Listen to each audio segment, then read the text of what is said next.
All right. Thanks for tuning in to the Sober Fix. Today I'm super excited. We've got a guest on today. His name is Daryl Dittmer. And among many things, he's an author of the book When You Stop Fighting. Now let's work on getting your head out of your ass. And I love that title, Daryl. Could you explain just a little bit how you came up with that? Sure. Thanks for having me, Drew. I appreciate it. I appreciate your time. Um, the uh, the book's title came about, and I think there was well, my first book is called When I Stop Fighting, and how that came about was um, my sponsor when I was about 9 months into recovery. Um, and I came from a background where I was just, I was taught to fight, and I was taught to, muscle through and wrestle with things, and the more you fight, the more you can potentially win, all that sort of stuff. And that was just how I was raised. So that was my mentality for a long, long time. And I still, I don't want to say I fight against that today, because I really don't, but I I recognize it. So when I was about 9 months sober, my sponsor said, as I was struggling with some issue or whatever, he said, "Daryl, when you stop fighting, the fighting stops." And that was how it started. And then the subtitle was just really about me needing to get my head out of my ass, and not necessarily sober. Sober was the first step, but after that, I needed to change how I was living, and that was really the crux of moving forward. Yeah, I love that. And so what was your like first of all, how long were you battling addiction? About 5 years, I guess. I was. It took a. Just I went downhill fast. In terms of that slippery slope. Yeah, that's how it was for me too. And so was there like did you have problems with it right away? Was it just like instant problems when you started using and drinking? Yeah, I would say that's true. It was more intermittent problems in the beginning, because it was just, it was what I would say at that time was just fun, and then we'd have issues and problems, and mostly with those in charge of our lives, which would be parents and other figures that were school and all that sort of thing. So yeah, I did. But it was intermittent, and a lot of it honestly was what I would call fun. Yeah, and so how did you start your recovery? Were you in a treatment center, or was it meetings, or how did you start that? I went into treatment, and that was more or less an intervention. There's I went and talked to a counselor, and he recommended I go into treatment. I went into treatment for 30 days, and I was at that point I was introduced to this 12 steps, and that's how I started my recovery. Okay. And did you get a sponsor right away, or were you a little bit resistant to that, or how did that play out? I did. I was 19 when I got sober, so I was clueless. I was clueless in terms of life. I was a kid, so I didn't have a clue. I didn't know what was going on. Um, I was still trying to figure out, and just starting to figure out life. So sobriety thrown in the mix of life, I needed assistance. I needed direction. There was much about me that knew that I didn't know, um, and that certainly continues to this day. So yes, I did get a sponsor, as quickly as I could, and it wasn't my, sort of take me to the promised land sponsor, but it was a guy that Yeah. that just had more sobriety than me. I think he had I don't know, a couple of years at that point, and he had more going on than I did, so that worked out fine. Okay, yeah, that's cool. And so what do you think, like, and I like to ask this, like, what do you think is important for people that are starting recovery, like, in their first, like, 90 days? What worked for me was, to number one, if 12 steps is what you choose and it's what I chose, so I can't speak to any other methods, but I would say go to as many meetings as you can. And we have to, one of the things I heard early on was, if you change the game, you got to change the players, and you really need to, you know I needed to separate myself from people who were not a good influence on me from the perspective of being sober.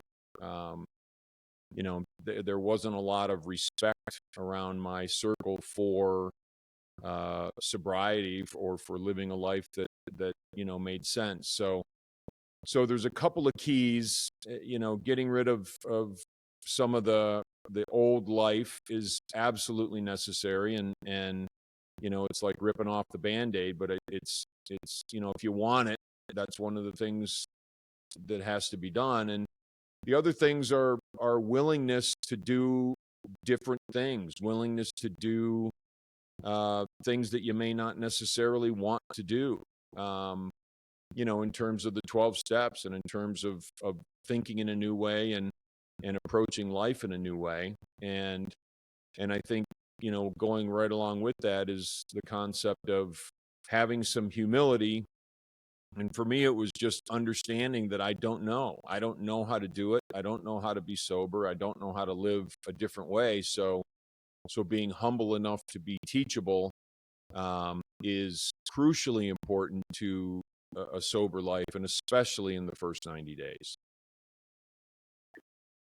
Yeah, and I love that, and it's interesting because, and you got sober at 19, and you have to get away from, like, from those people. And what was hard for me when I tried getting sober in the beginning is, like, I was around 19, 20 the first time, and so all my friends are, like, going out to, or at least when they're 21, they're all going out to the bar and stuff like that, and it was kind of it was hard for me to deal with that at first. Like, how did you cope with that, being so young in early recovery? It sucked. I mean, Yeah.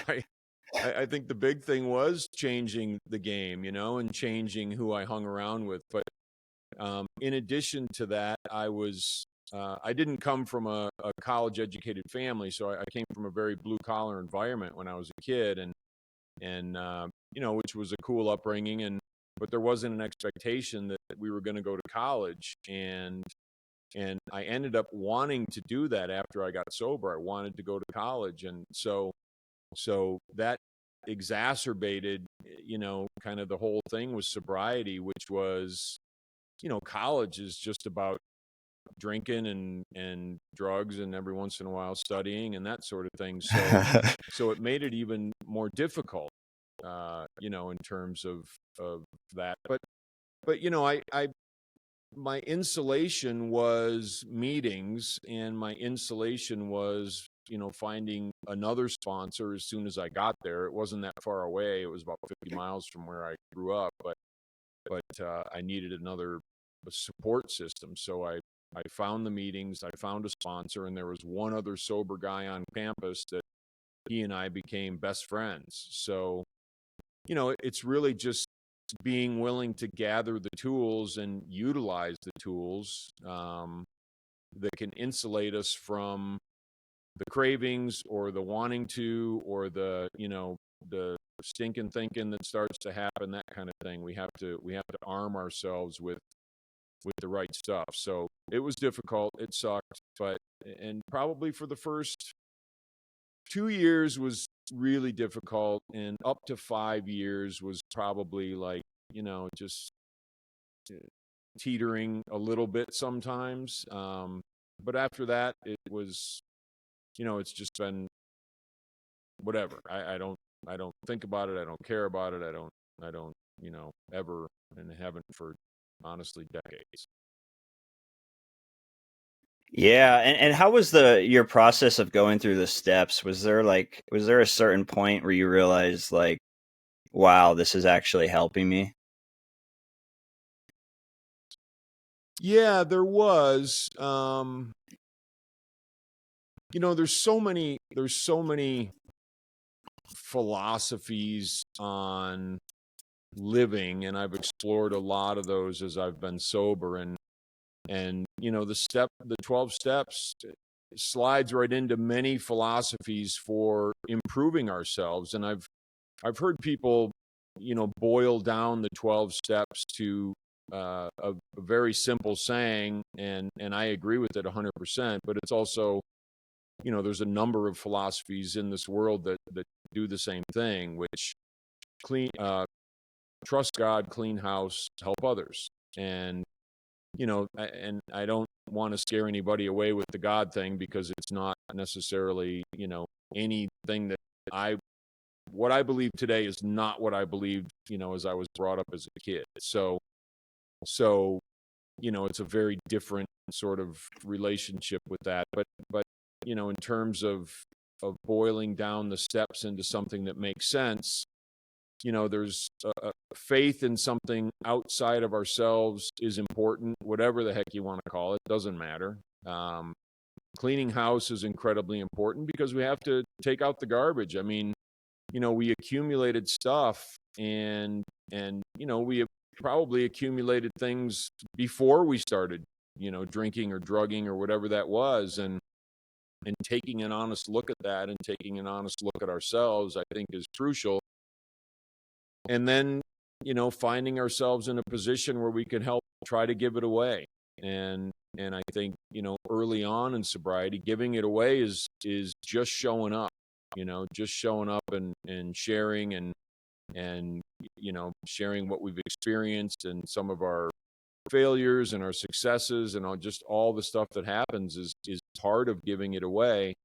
And for me, giving it away today is doing things like doing these podcasts and writing my book. And I want to help people that, potentially need help, early on or not early on. The length of sobriety, honestly, to me, doesn't really matter, if we're not changing how we live. So, and 12 steps, to go back to your question, the 12 steps are just a guide map for showing us how to live, and showing us how to, change up the way that we were doing things, and move on to a different creation of ourselves, just creating ourselves in a different way. And it's a wonderful opportunity. I could go on, but I'll stop there. No, yeah, that was awesome, Daryl. Yeah, and I was going to ask you too. So, for people that are new and are at meetings and stuff, what kind of advice would you give them? The ones that are kind of like, not sure if they're fully in yet in AA, maybe like scared to raise their hand and actually share. Maybe they don't think that they have anything to offer because they've only been sober a couple days or whatever. What would you, what kind of advice would you give them? Those people that are kind of just scared to kind of participate, I would say be proud of yourself for showing up, and and continue to show up until you are comfortable enough to say something. You don't have to say anything. You can definitely pass, and that was my experience with going to meetings early on. And a lot of times I didn't want to say anything, and I wasn't comfortable. And I think the other thing is to be open to just listening as hard as you can, and also there may be some things that make you feel a little uncomfortable, or make you feel weird, or you don't necessarily agree with or believe or whatever, but just soak up what you can, and let go of what doesn't make sense to you at this point. And I think that's really crucial, because it's easy for folks coming in saying, oh, they talked about this or they talked about that, and I disagree. Well, you're going to go to other meetings where they talk about this and they talk about that, and you love it and you latch onto it. And, so there's a lot of things to get thrown around the tables, and you don't have to agree with everything. You just have to show up, and you just have to, not drink or not drug for that day or that period of time, and then get to the next one. So, there shouldn't be any pressure in going to 12-step meetings. And if anyone there tries to, oh, well, you need to, no, you don't, you just don't need to say anything until I wouldn't say until you're comfortable, but until you have a little less discomfort, because the first time I talked, it scared the hell out of me. I didn't know if I was saying the right stuff or anything like that. It was not comfortable. So just a little less uncomfortable is probably the right place to, take that risk. And even if you just say, hey, my name's Daryl and I'm drug addict and alcoholic, and I'm here to listen today, and thank you, good enough. Yeah, that's awesome. I think that's great advice. I was going to ask you too about, for those that are kind of and you mentioned it a little bit earlier, but that the God word kind of scares them, and that was me a little bit in the beginning, but and as time went on, I realized that it's our own conception and stuff like that. Could you just kind of explain that concept of your own higher power, or maybe how you came to have the higher power that you have today? Sure. It's such an important key for me, and I love to talk about this because I grew up in the Midwest, and I grew up with the Protestant work ethic. That was kind of the whole thing, and I was raised Lutheran, and so how I like to describe that is, and parents do the best they can, whatever that is. They didn't get a handbook either, so nor did we, in terms of how we do things or parent or live or whatever. So childhood for me, and I think for a lot of folks, is you kind of get this box of stuff like, hey, here's all the things that you have to believe, and here's the things that you're not allowed to believe and you're not allowed to do. And I got my box of stuff, and my box of stuff included being a Lutheran and thinking about religion in terms of heaven and hell, and God that was up there doing all the, he had the chalkboard, and he's like, okay, Daryl screwed this up and Daryl screwed that up, and blah blah blah blah blah. And then when I got sober, I found out, well, that didn't resonate with me. It didn't work in my life. It wasn't practical for me. So as I started tearing apart my belief system, and I like to look at it as,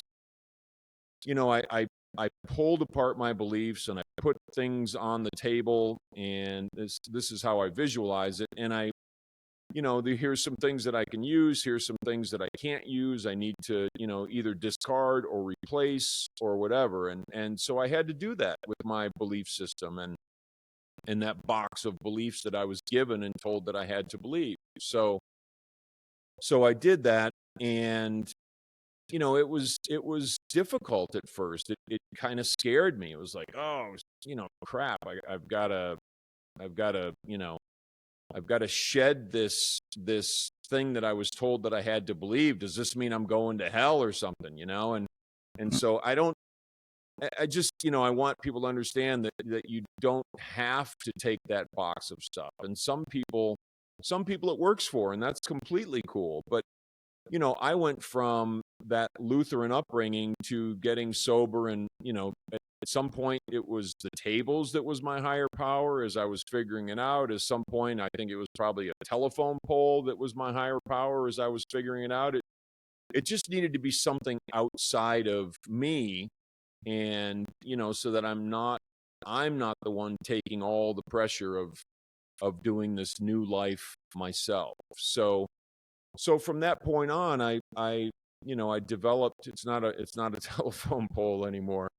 I developed a a different understanding, a very different understanding of, God. And I'll just use the word God for simplicity's sake. But um, the longer I go along, the less defined God becomes, and it's been the universe, and it's been, a higher intelligence. It's been a number of things. And the longer I go, the more I shed definition, the more I just feel what resonates for me in my life. And that's how I go about it. But, for younger folks and folks who are coming in, or people who are, confused about the whole God thing, explore. I think it's really important to explore and to think about God maybe in different ways, and or whatever that concept of God is. And it can be the grass, and it can be a telephone pole, and it can be the tables, and it can be the universe, and it can be whatever clicks inside of you and resonates inside of you. Can be what works for you at that period of time. And you just have to know that it's going to continue to morph as you continue to explore and, think about it and move forward with life. But all that stuff will change. Yeah, thank you for that, Daryl. And I was going to ask you too, did you have any like rough amends that you had to make, like on your ninth step? Oh yeah, definitely. Yeah, I mean, it was, there were definitely people that I hurt, and people that I had to hunt down and, do my amends. And I did them to the best of my ability. And it was, people that had been in my life. And a lot of it was, my parents. Honestly, I was, there was a lot of, there was a lot of friction. And, it was a very deteriorated relationship by the time I got sober. They didn't like me very much. And I think there was something in there, a seed that they still love me, but they didn't like me very much. So yes, absolutely.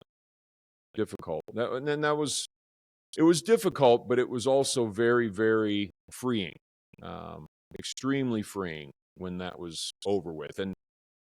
And that feeling also is not something that's just, oh, you're done and you feel it and it's gone. Like, it reverberates through life for a period of time, as we do it, but also as we change our behaviors going forward. That's part of the reverberation of making those amends. Yeah, and I felt like after I had made my amends, I even today, like I've just felt like, and I've talked about this before, but I've just felt like a little bit lighter, like I had like less stuff on my back, less stuff kind of holding me down in a sense, Did you experience that as well? Without a doubt. Yeah, without a doubt. That was, it was a weight removed. And all of the things that, we do in sobriety, when they talk about the clean house part, um, all of those things remove, those weights. And yeah, most definitely. And it's interesting because, you get to a point, I think, in sobriety, you start off with this big rock on your back, right? And there's just, a weighty feeling. And I had a hole in the middle of me that was, just not filled, and needed to be filled. But, as that weight comes off of the back, the hole in the middle of us also gets filled. And it's a really cool transformation. It's and I try to say to people all the time, just, be open to life being really cool. Life doesn't have to be a burden. And you don't have to carry that bag of crap on your back. And you can expect life to be different, and feel good when you wake up in the morning, and all those things are possible. And I think, the steps give us a roadmap to get there. Yeah, and when I was first starting to like get sober, I had this kind of, and you kind of touched on it right now, but I had this idea in my head that that like life just would not be fun anymore, you know? And and as it turns out, it just wasn't the truth. You know, there's a ton of fun to be had in sobriety, you know, and like you said, waking up and being able to just enjoy life. You know, could you talk about that just a little bit? Sure. So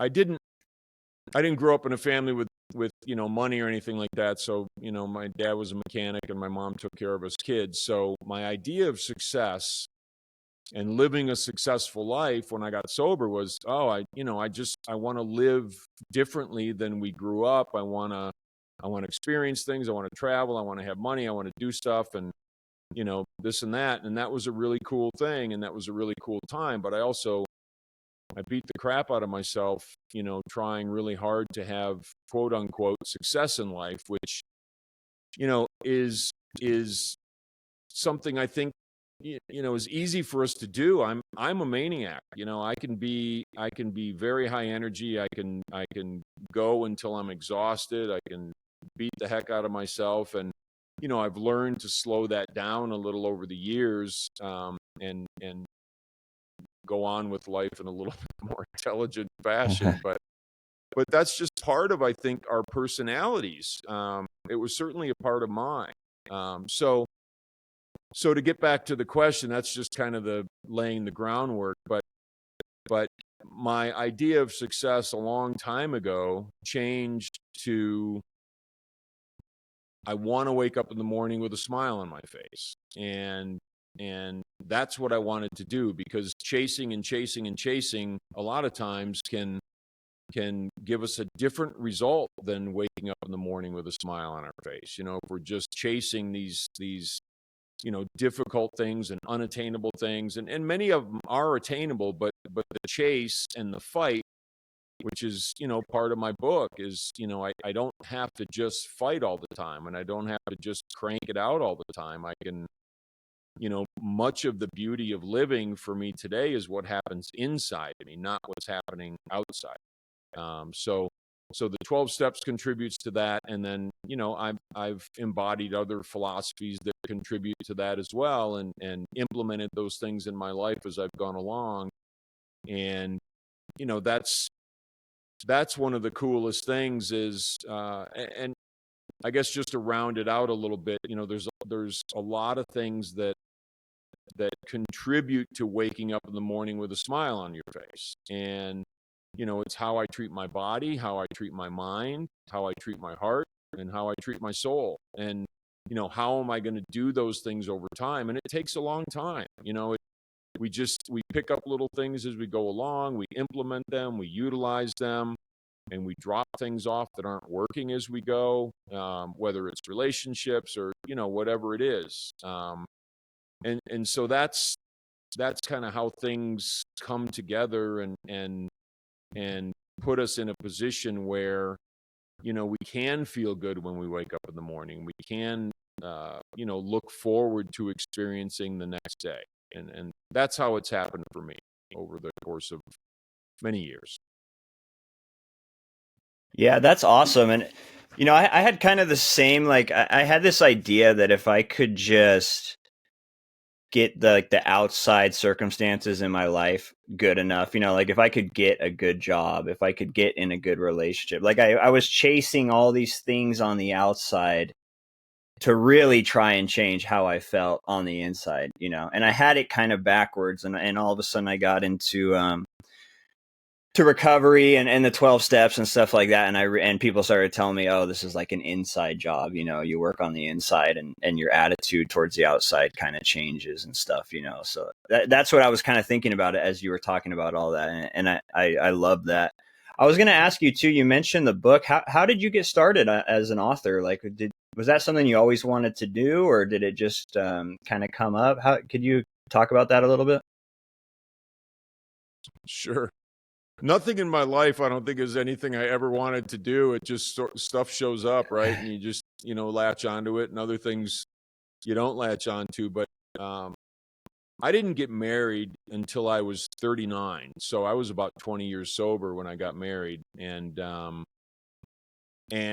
I was relating, one of the stories of my youth, whatever it was, I don't know what it was, to my wife and or soon to be wife, and she was just kind of looking at me like, you're that's not you, you're not that guy anymore. And I'm like, no, I'm not. And I said, I've got a fair amount of stories, and I said to her, and this was 20 years ago, I said, remind me to write a book someday. And so she had reminded me over the course of time, and I plunked away. I probably got 3 paragraphs done in the next X number of years. But in 2023, last year, a little over a year ago, I guess, I just decided, you know what, I'm going to write a book. And things in our life had changed, and we moved to a new place, and a lot of the things that we had done from a business perspective and this and that had just kind of,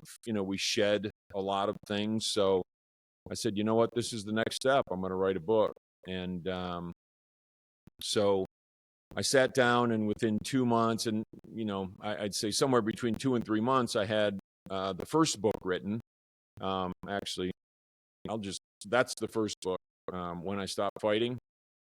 So I wrote that book, and then within 5 months, I had 2 books written. So again, it's the whole maniac thing. Just like, okay, I'm going to write 2 instead of 1. And so I committed to 3 overall. And so 2 are written. The second one's going to come out probably third quarter of July, or third quarter of 2024. But it's been a transformative experience, and not really anything that I planned on. And quite honestly, somebody who knows me, who knew me, 6 months ago or a year ago or 20 years ago, would be like, Daryl doing podcasts? What are you talking about? He would never do a podcast. You know what I mean? So it's just new stuff. And that's one of the joys for me of not only being sober, but embracing a new life is we get to do new stuff. And, the author thing for me allows me to, the trust God, clean house, help others. This allows me to, just tell my story and potentially, hopefully, help some people as it goes along. Yeah, that's super cool. So you have a third one. Did you already write the third one, or? No, the third one is it's mostly outlined, but I've been doing so much stuff with the first one and the second one. I just finished I did my own audio book for the first one. So I'm in the process of that, as well as formatting on my second one. So I haven't written the third one yet. I'm gonna say that's gonna be probably sometime in 2025 when that comes out. I need to have time to focus on writing that one. So we're getting there. Yeah. And how did that feel, like, after finishing the first one, when it was like totally done? Did you feel like a huge sense of accomplishment? I did. I felt a huge sense of gratitude, because so much of those stories and my story, over the years, not that you forget, or not that I forgot, but so many things just came up, and that I recalled, and just started writing, and that was the coolest part of it. I think there was sort of a clearing part of it for me, in terms of just how it felt to get it all out on paper and look at it, and organize it, and make the story out of it. So yeah, it felt like an accomplishment, but I will say this, from an accomplishment perspective, it's not as much that as it is, I've got 2 sons, and when I'm gone, whatever time frame that is, and if they pick it up, and they've both read it and they both enjoyed it very much, but But if they pick it up 20 years from now or 30 years from now, or they remember something 10 years from now or 20 years from now and it helps them, and the same thing with anybody else that reads it, that's the part to me that's meaningful. And that's the part to me where I feel like I'm able to give back through these books to a wider audience than if I, had just come in contact with people and meet people and, try to help them from that perspective. So that's the cool part for me. Yeah, and there's just so many more people that you could reach, through writing a book and could potentially help. And you talked about you felt gratitude at the end. How important is gratitude for you, like in your life and in recovery, like just maintaining, just being grateful, It is, it's kind of like my lifeblood, honestly. It is,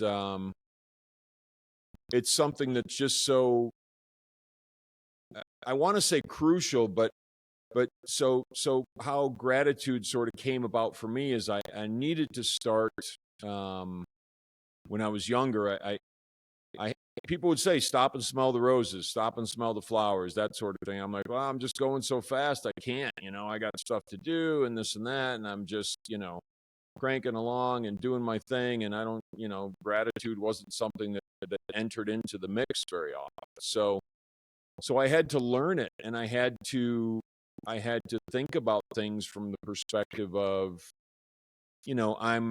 I'm grateful that I'm alive. I'm grateful that my eyes can see. And I consciously brought those things up, and that has morphed over the years into just it's a thread that runs through my life, and every morning, I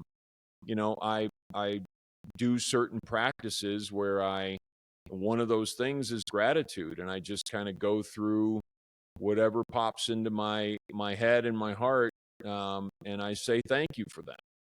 So it's crucial to me to live a life that includes gratitude, because there's no better feeling than feeling thankful for all the things that I've been gifted.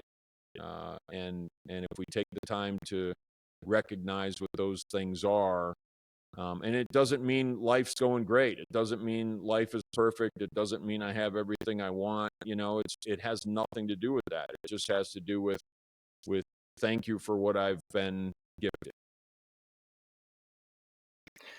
Yeah, and I was going to ask you, Daryl, and you talked about a little bit, how years ago you were trying to do a lot of stuff kind of on the outside for success, and I was going to ask you what do you define success as now? Like what's your ultimate goal in having, like you mentioned, having that smile in the morning? Like how do you go for that now? It's about what I do consistently and what I discipline myself to do. So I talked a little bit earlier about, and you just mentioned it, waking up in the morning with a smile on my face.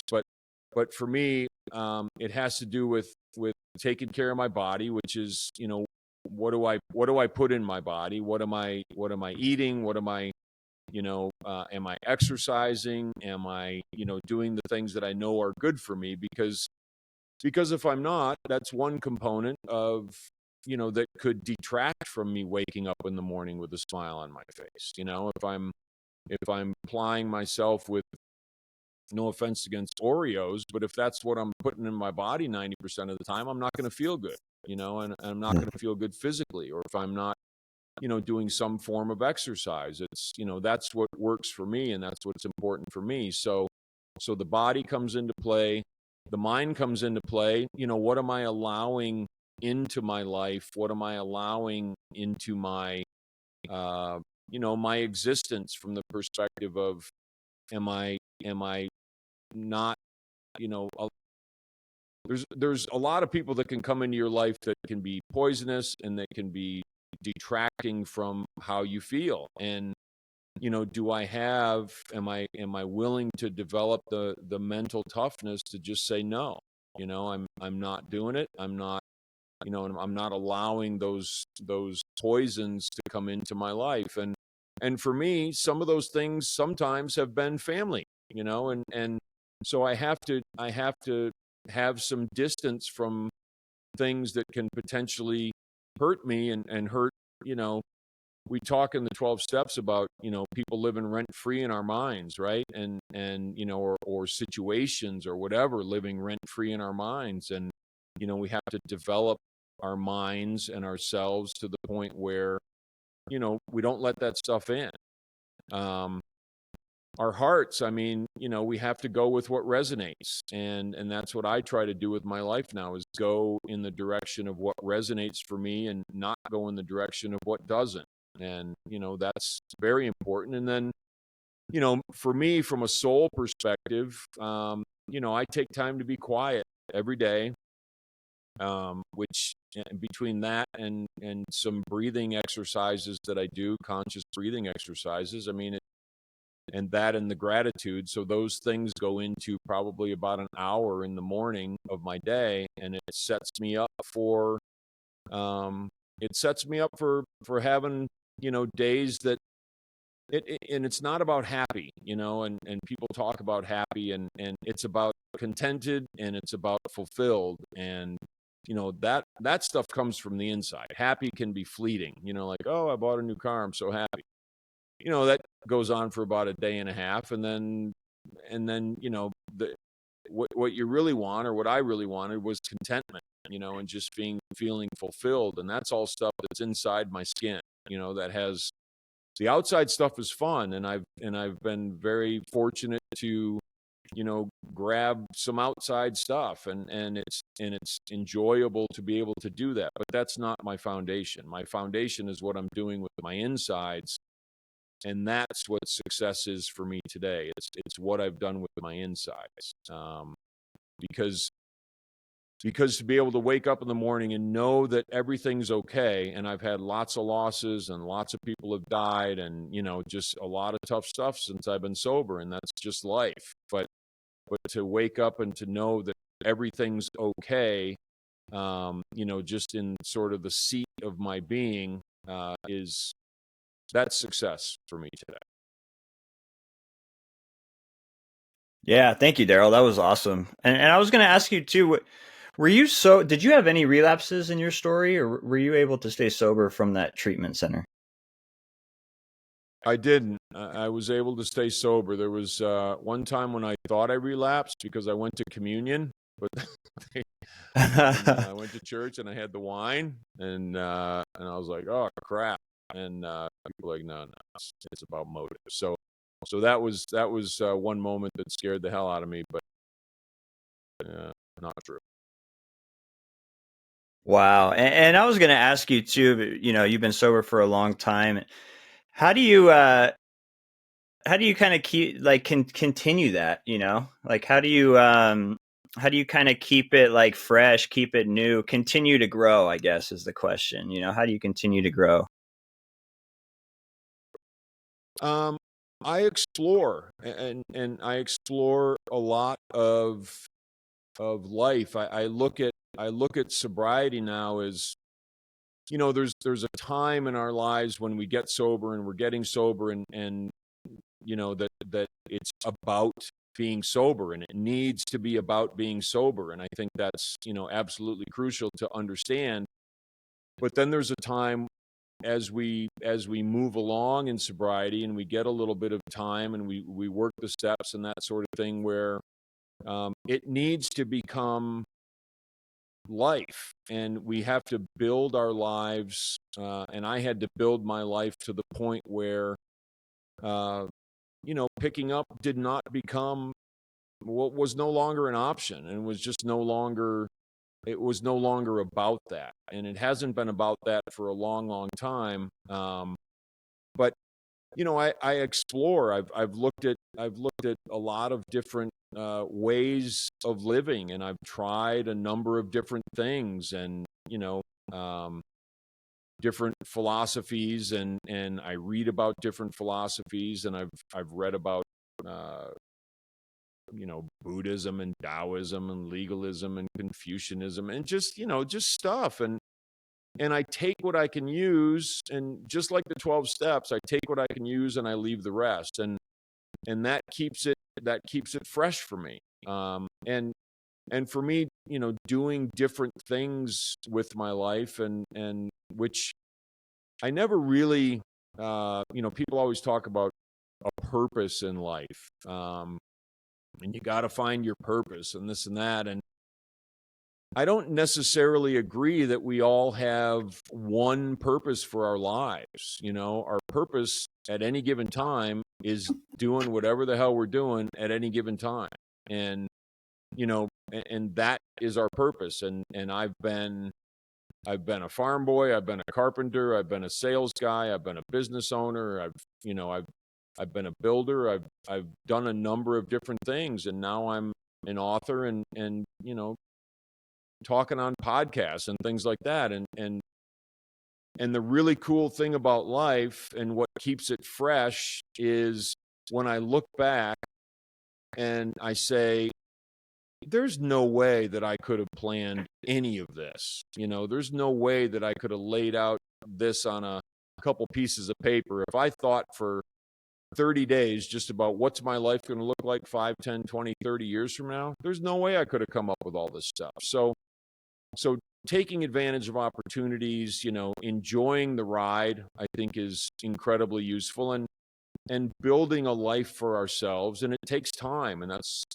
I say building very purposefully, because we have to build it over time and continue to better ourselves first. I had to better myself, and I continue to do that today, but appreciating and giving ourselves a myriad of experiences, I think, is really crucial to living a life where, alcohol and drugs, or whatever the addiction is, could be food, could be anything, gambling. I mean, to where that just no longer becomes an option, because our life has gotten so freaking cool, we can hardly stand it.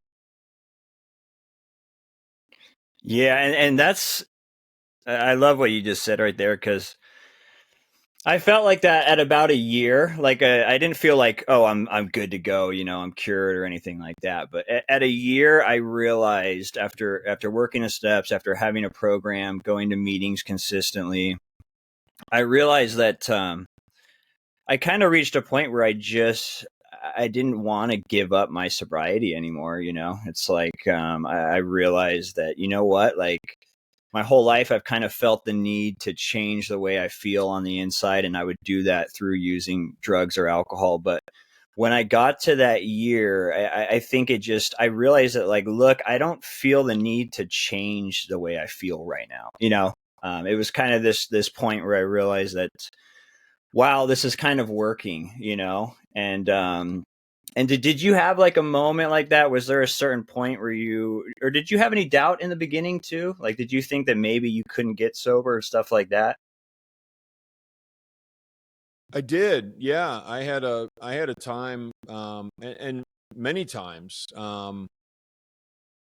there's no doubt about that. It was difficult, after my first year in school, in college, which, was the first time I'd ever really taken responsibility for, just things in my life. I was responsible for my sobriety, and for trying to do well in school. And, I had to work because I was paying for college basically myself. And there were a number of different things. And by the end of the first year of college, I was fried, man. I was a wreck. And I was like, I'm not having this. I need to either take a year off of school, or dump this whole college idea altogether, or I'm going to drink, or I'm going to drug, or whatever. I'm going to run to something else. So yeah, there were definitely points, throughout sobriety where I'd felt that way, but I can relate 100% to, and I think that's the coolest thing, Drew, is just finding yourself in a position where you're you don't long to feel any way other than what you feel. And that is, I absolutely went through that. And I've said those exact words many, many, many times in my sobriety, where I don't care about feeling any way other than what I feel. And in addition to that, being grateful for the things that I feel, being grateful that I am feeling and that I can discern, and feel things like joy, or, even sadness. And, there's just a myriad of emotions. There's grief, and there's just so many things that we can feel, and being grateful that we can, because even though I was young when I got sober, but I wasn't familiar with the whole feeling part of life. And when I started recognizing feeling, I was, it was a scary thing at first, but then it was just the coolest thing ever. Like, okay, this is fine. I don't need to numb it. I don't need to mask it. I don't need to change it. I just need to, let it hit me and move through me. Yeah, and I was going to ask you too. That you talked about how you've been through a lot in sobriety. You've been sober for a while, and I'm sure you've been through loss and grief and loss and stuff like that. And how has like having a recovery program, like how has that helped you get through those tough times? Do you lean more on your recovery program or the people you know in recovery when you have stuff going on? How does that kind of play out for you? Yeah, it's important to, and it was for me. My mom died when I was 35, and so I was, I had been sober for a bit, but that didn't. It didn't. I don't. I would say it. I'm going to say it didn't make it any easier. Yeah. Maybe it made it harder, because that's a kick in the teeth that is really, really difficult.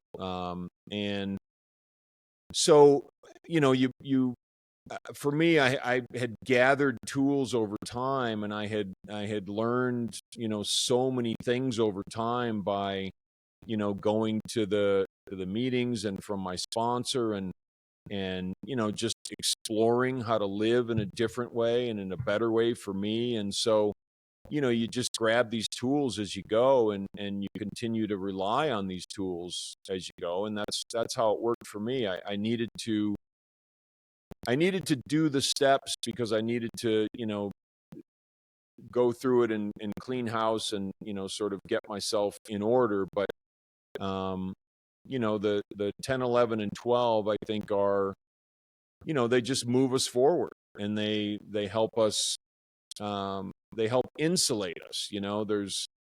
There's when we first get sober, there's not much room between us and, probably a drink or a drug. And as we build that toolbox and we get a little better at living and that sort of thing, and there becomes an insulation between us and, the drink or the drug. And the longer we do that, and the more we do it, the more insulation there is. So, it doesn't have to be the end of the world every time something happens that's difficult. And it can suck, but, the only thing that's really going to make it worse is going back to trying to numb it, or trying to change it, or trying to have it, make it go away by some sort of means that is unhealthy for us. Yeah, and I was going to ask you, Daryl, about you mentioned meditation, or I guess I'm going to ask you this. And you mentioned like the morning routine, where you have some time in the morning to really kind of get centered and kind of focus for the day. Can you talk about how that's helped you? Basically the importance of having a kind of a morning routine, in recovery or just in life in general. It's become crucial for me, and I think it's, sometimes it's, I think the sometimes the hard thing to understand is I don't have to do it all at once, and it doesn't have to be something I just jump into, and, all of a sudden I'm doing an hour a day of things that are fruitful for the rest of my day. For me, it was fits and starts, and it was, it was meditating, and then it was not meditating, and it was, some praying, and then it was not praying. And, you go through these different stages over the years, and, and it's easy to beat the hell out of ourselves for not doing the things that, we know we need to do. And that's one of the things that I talk about in my book, as far as not fighting ourselves, and it's easy to get pissed off at ourselves, and, oh, I should be doing this and I'm not. Oh, I should be doing this and I'm not. So for me, it was many, many years of, figuring out what works for me and discerning what works and what may not work for me. So at this point in my life, and, I'm not a young dude anymore. I'm 58 years old. So, at this point, that practice works really, really well. And it's probably 20 to 30 minutes of a breathing practice, and, maybe 30 minutes of a meditation practice, and, just that gratitude and, that part to sort of end it up. But the important thing is, and I think, it's crucial, I'll say it again, I'm a maniac, and my mind can just go, and my mind can, I can wake up in the morning and I'll be in the office at 4:30 in the morning doing stuff, and just, la da da da da, just all, I can be a nut. So I have to take that time to calm my mind and to calm myself, and to approach my day, with some peace and some quiet, and it changes the entire day. It changes the entire day, every day, and I think that might be something that other people experience too. We've got so many inputs. We've got our phones, and we've got people talking to us, and we've got, bosses, and we've got things that we're thinking about, and this and that. So to train ourselves, even honestly, I tell people, look, take 5 minutes a day, get away from everybody, just quiet yourself, and start there. And that can build over time to a practice that, might include 10 minutes, or, 10 years from now, maybe it includes 15 minutes. Just start, and just, try to do something and see how it resonates with you. And if it doesn't, try something else. But I think it's really important for us to quiet ourselves and quiet our minds, because the mind can be pervasive, and the mind can be difficult to deal with sometimes, and we have to take responsibility for allowing ourselves to experience some quiet. Yeah, thank you, Daryl. We're getting kind of towards the end here. I've almost had you for an hour. I was going to ask you too, just the difference between getting sober, when you got sober, and today. Do you notice a difference in maybe the meetings and in the recovery rooms? How do you feel about that?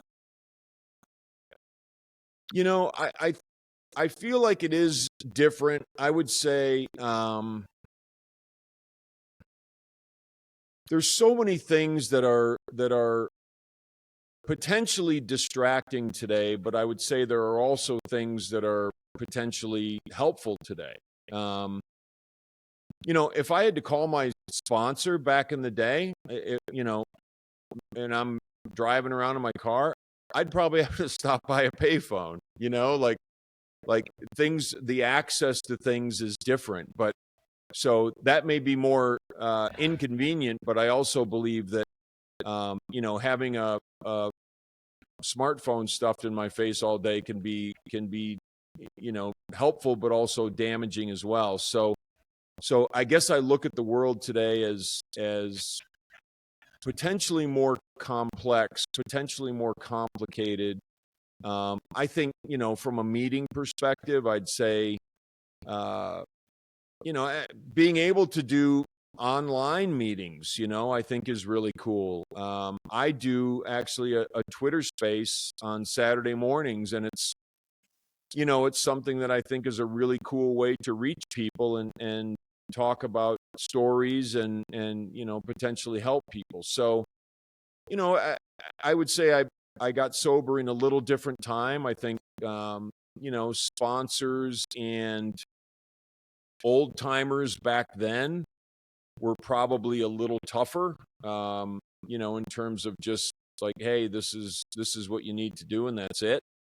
And maybe it's a little different now, and a little less tough, which I think could be a good thing. But also, I needed somebody to be tough with me. So, because that's kind of how I grew up. I grew up with a toughness and a tougher sort of household. So I needed somebody to be tough with me.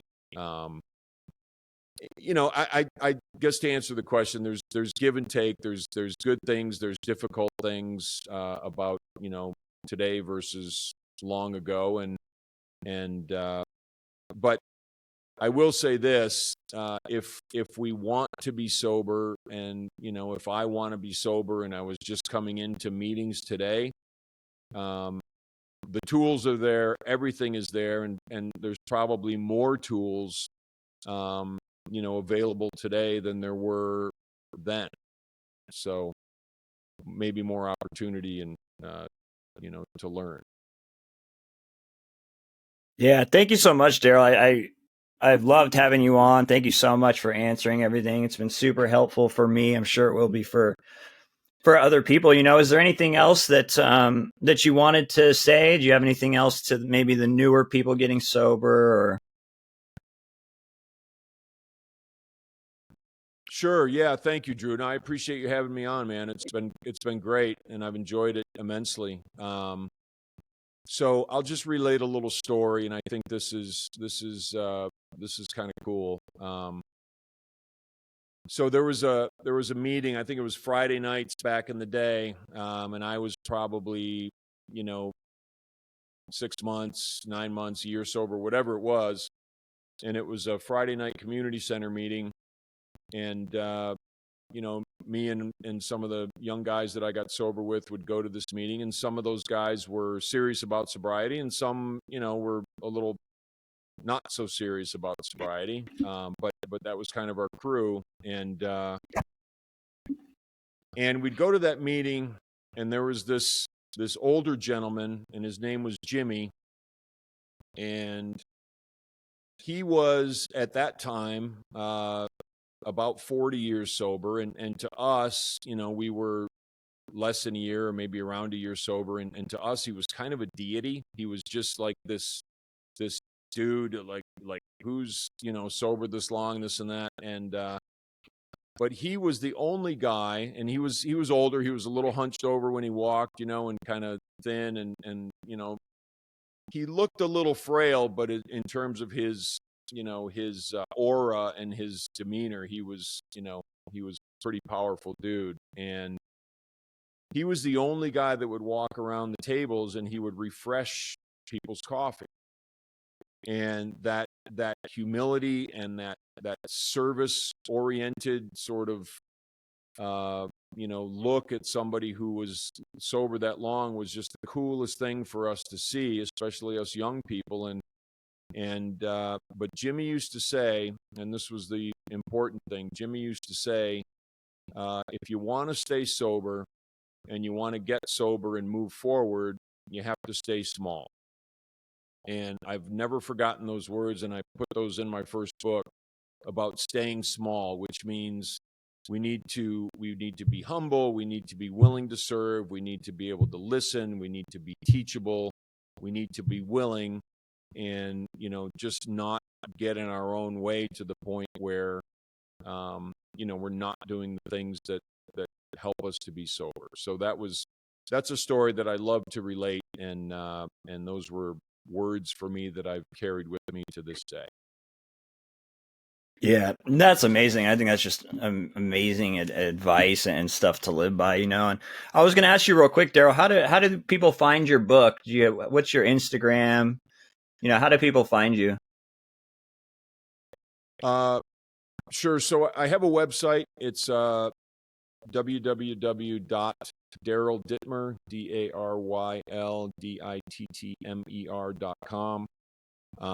You can find my book there. You can find more about me there. You can find all the links to my social stuff. And actually, the second book that's coming out, you can get excerpts of that book.